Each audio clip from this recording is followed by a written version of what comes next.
I would wake up in the morning and my heart would start beating really, really fast, and I would feel like something really bad is going to happen, even though there's nothing in reality that would suggest that anything bad is going to happen. And I just feel that way the entire day until I go to sleep, and then the cycle starts all over again. Asia Jackson is a 27-year-old actress and content creator. You may have seen her in shows like The Young and the Restless and Modern Family. Asia's been very open about her struggles with depression and generalized anxiety disorder. I want to encourage people to live like a joyful life because we deserve happiness. She uses her platforms to share her experiences and to help others.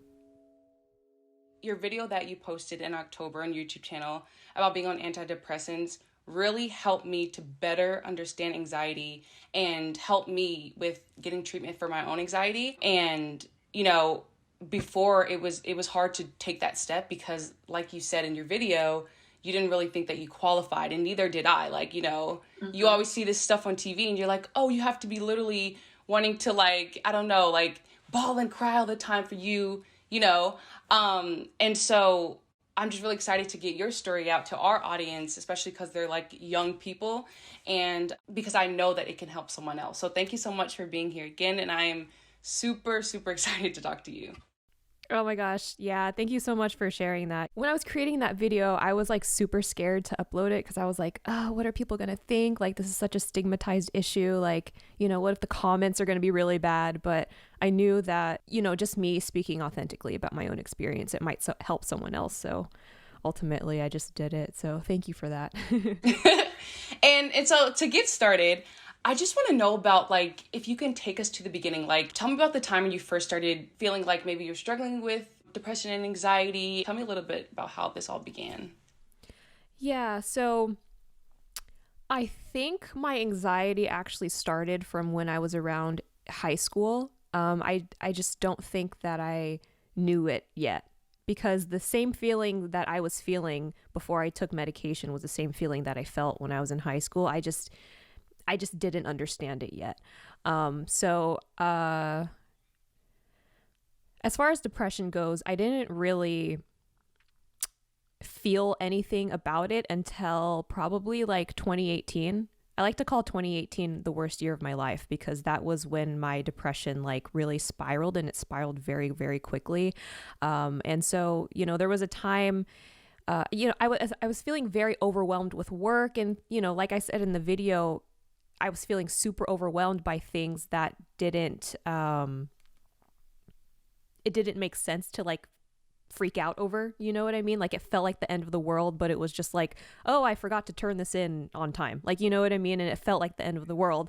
And so, I knew that something was wrong, something wasn't normal per se, but I was well, when I watch the TVs and movies, people who are depressed and have anxiety, they're, going to the hospital, you know what I mean? So I was oh, well, I don't really think it's that big of a deal. I think I'm just being lazy, or I'm just, being dramatic or something like that. And it wasn't until 2020 that year where I realized oh, something's actually not great. And so that's when I decided to go to my doctor, and I'm so glad that I did, because life has been so much easier since I had that appointment. Yeah. And can you tell me a little bit more about how you made the decision to get help, and what kind of a little bit about that? Because I know that in your video you said something so amazing, that it was you have to treat mental health like a physical injury. You wouldn't deny someone with a broken ankle their medicine or whatever they need to get better. And I feel if we would just treat a little cut that we put a Band-Aid on, the way we treat our mental health, it wouldn't go as far as it does for some people. And so tell me a little bit about how you made that decision to get help. So I'll talk about that, but really quick, I do want to mention, since you're talking about the physical injury part. So I went to the chiropractor probably a year ago, or Yeah, like a year ago. And they told me that I have, because when you have anxiety, you carry a lot of anxiety and stress in your shoulders and your neck area. And my So I chest too, like, yeah, oh, it's the worst. absolutely. Yeah. So I went to the chiropractor and they did an x-ray, and the chiropractor was like, yeah, so like, have you been in a car accident? And I was like, no. Like, what are you talking about? And it's crazy because me just carrying anxiety and stress in my shoulder gave me like an injury that is consistent with someone who's been in a car injury. So like, or been in a car crash. So it's like, treat your mental health as you would like your physical health, because everything is connected. Right. But yeah, sorry, what was your question again? I forgot. Oh no, you answered it perfectly. Okay. And I was also going to ask you, to paint a picture for like our audience and like the young people that honestly might not even know if they're going through anxiety or going through depression, or, can you help paint that picture of like, what does it feel like for you? Yeah, it's really crazy, and it's really hard to put into words. And it was really hard to put into words until I went on antidepressants. I'll put it that way. So I realized after going on antidepressants that depression felt like I was drowning, like that I was underwater and I couldn't ever reach the surface. Like, you try so hard to get there, like you keep swimming, you swim, you see the surface, but you just can never get there.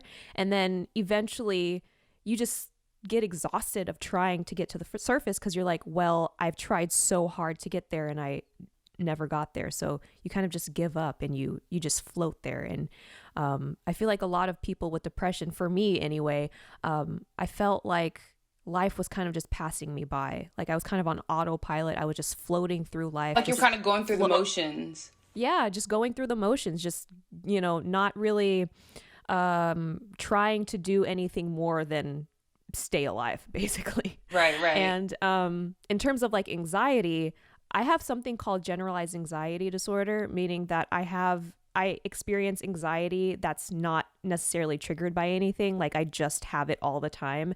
And what that felt like was I would wake up in the morning and my heart would start beating really, really fast. And I would feel like something really bad is going to happen, even though there's nothing in reality that would suggest that anything bad is going to happen. And I just feel that way the entire day until I go to sleep. And then the cycle starts all over again. So I'm very happy to be on my medication, because I just don't feel like that anymore. Well, I'm really happy that you don't feel like that anymore. But now that you are on medication, like how is it for you now? Oh my gosh. It's like I can't believe how much stigma we have around medications. Like, it has literally changed my life. It has saved my life.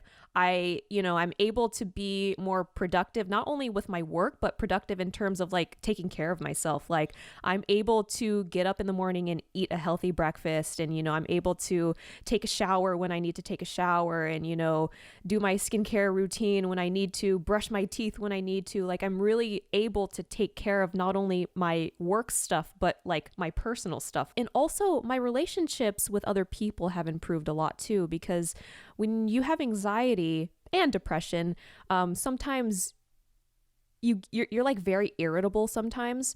And I noticed that when I was hanging out with like friends or family, they would do something that would inconvenience me or just kind of upset me a little bit, and I would like totally lose it.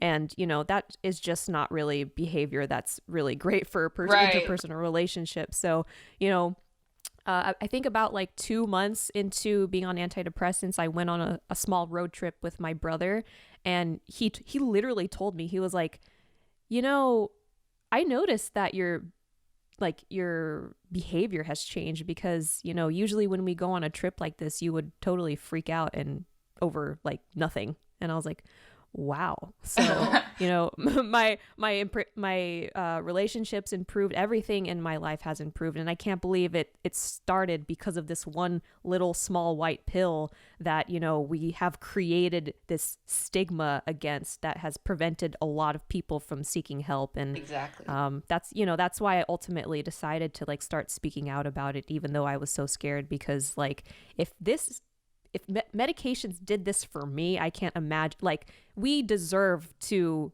have full lives. Like no one deserves to be miserable like that. You know what I mean? So, yeah. Right. I love that. And talking about like stigmas and stuff, like it's hard because it's like, for a lot of people, it's hard to get help because it's like that means there's something wrong with you. And so that could be a scary thing. And obviously the stigmas don't help that, you know? So can you talk a little bit more about like the stigmas, if there were stigmas that you faced, and how that kind of affected the way you addressed your mental health? Yeah, so I think one of the first like initial stigmas is the stigma around like not being normal or like not being okay. You know, there's this Korean drama on Netflix called It's Okay to Not Be Okay, and I love that show, and I love the title of the show because ultimately like it is okay to not be okay. You know, there's a stigma around not being normal to the point where you don't want to not be normal. So you don't go to the doctor because it's like, well, I'm normal, like, you know, I don't have to go to the doctor because like I'm okay, everything's good. And we all know that we're lying to ourselves when we say that. Right. So yeah, so I think that's like one of the initial stigmas that I faced personally. But then there was also that stigma of just seeking help. So going to therapy was actually really easy for me. I just sought help because it was like really easy. But then I noticed that it was helping a little bit, but I just still felt the same. And I was like, I don't know where this is coming from. And, you know, I was going to therapy for like a year and a half. I was like, I don't know what's going on. I don't know why I'm still feeling this way. And it actually wasn't until my mom, so my mom, I have a history, like a family history of anxiety and depression. My brother, my mom, and my grandmother are all on medication for basically the same thing that I am. So, my mom has been on medications for years, and she was really the one who was like, you know, you should really look into going on medication. And, you know, she explained it to me in a way that really made sense. And I thought that was really interesting because usually in Black and Asian communities, medication, mental health, all of that's very, very stigmatized. So I'm really, really lucky to have my mom and my brother have those conversations with me, because if it wasn't for them, I don't think I ever would have went to the doctor. And ultimately, that's why I uploaded that video in the first place, because it's like a lot of people, especially young people, don't have that kind of support from their parents. In fact, their parents might be telling them something completely different than what my parents did. So, you know, I kind of just wanted to create that video to tell people like, it's okay to not be okay. It's okay to seek help if you need to. Yeah. And that is 100% what your video did for me. It's crazy that I'm even talking to you right now, but I totally agree with like support is a huge factor in like, you know, just getting better. I couldn't imagine people that are going through that and they didn't have, number one, support, but also like access to maybe like medication. And going a little bit deeper into that, like what advice do you have for young people that are, you know, maybe struggling with depression or anxiety? I think, first of all, it's really important to be as honest with yourself as possible. I think that's where a lot of people, especially young people, can go wrong. I lied to myself about my mental health for years, and it just got to the point where I couldn't do it anymore. I really had to get honest with myself and say, okay, I'm not okay. I really need help. And I think the earliest you can be honest with yourself, the better. So I would say really be honest and truly be honest with yourself. And also I would say, even if you think that something might be wrong, even if you're wrong, just seek help. You know, you might be wrong about it, but at least you're taking the step to figure out what's going on.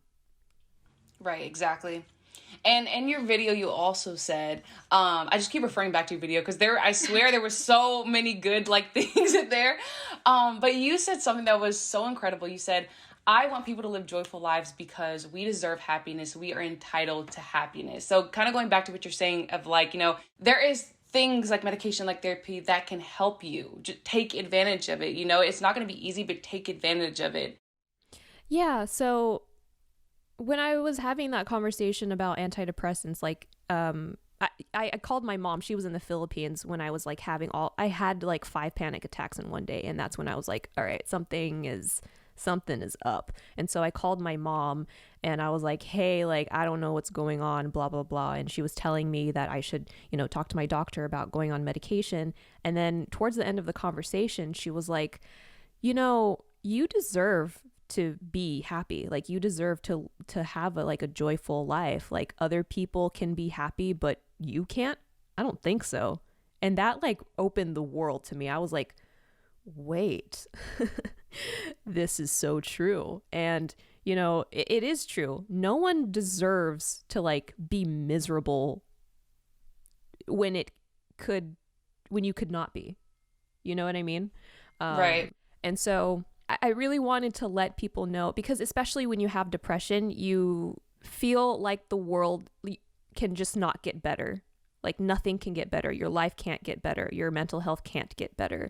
But the truth is, like, you don't deserve to live like that. You deserve to live a joyful, beautiful life.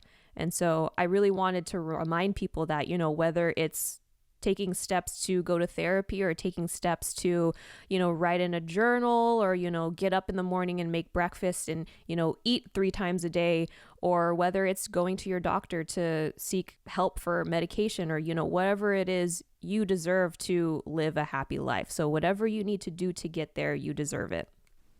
I love that. And kind of in the same kind of pathway, what things do you wish that you knew as a teenager? I wish I knew that sometimes you're just wired differently. I wish I knew that sometimes, you're not going to be built like everyone else. I wish I knew that it was okay to not be okay. I love that. Okay to not be okay. I feel like that's literally the biggest thing. Yeah. And especially now in the pandemic, I don't think the pandemic has been easy for a single soul, like literally. And what is there anything that you want to tell young people now where you're into the pandemic? Yeah. Well, first of all, let me say, so I graduated a long time ago, but I just cannot imagine what this pandemic has been for young people, like teenagers. I can't imagine like not being in school for that long of a period of time. So what I can say, and at the beginning of the pandemic, I was living alone. My mom came back from the Philippines back in October, but basically the whole year I was living alone. I wasn't able to see my dad. I wasn't able to see my friends. Like, I was literally isolated from the world, and that was really, really tough. But I would say that if you are like a young person and you are living with other people, and, sometimes living with other people can also be overwhelming. Like, if you're living with family and you have a lot of siblings or something like that, I would say, take some time to yourself if you can, whether that's like taking a little bit more time in the bathroom after you take a shower, just like really just maybe sit on the maybe like close the toilet seat and like sit on the toilet seat and just like gather yourself, or like maybe meditate for 10 minutes, try to find some moments in your day where you can just be with yourself and like really connect to yourself, because connection to yourself is really what got me through those first initial months of the pandemic. And yeah, I'm about to cry, but like, it does get better. As long as you know that it can get better, it will. And, I spent the past few years thinking that life was always going to be this way and life was always going to be this miserable and terrible. And then, I went to therapy and it got a little bit better. And then I went on medication and it got so much better. So life is never always going to be this way. Life is not always going to be the same. And so it always gets better. It always will get better. Like, don't even worry about it. And is there anything else that's on your heart, on your mind, that you want to say to young kids right now? So this doesn't like necessarily directly connect to mental health, but for young people specifically, I just want to say, do what you want to do in life. Don't let anyone tell you what you can or cannot do. I was originally going to college for computer information systems. because, you know, that's what I was told that I needed to do. I needed to go to college. I needed to do everything the quote unquote right way. And instead I dropped out of college and I became an actor, and I started a YouTube channel, and I'm, you know, creating all these incredible platforms, and I'm able to speak to my peers about things that are really important to the world, you know, things like mental health, or, you know, things like colorism, and, you know, things that are affecting people worldwide. And it's such a fulfilling job that I have, and I'm so grateful for it. And, you know, had I just listened to everyone else around me telling me what I should or shouldn't do, I wouldn't have this fulfilling of a career. And so my advice to young people is, I know it's going to be scary, but you have to pursue what you're passionate about. It's going to give you a much more fulfilling life, and you will not regret it. I feel like that was meant for me. I love it. Thank you so much. That really helped me a lot, and I know it will help other people watching. Of course, yeah. I'm so happy to hear that, and, you know, I'm really glad that the video was able to help you, and I'm really glad that you went and sought help, because you deserve to live a joyful and beautiful life.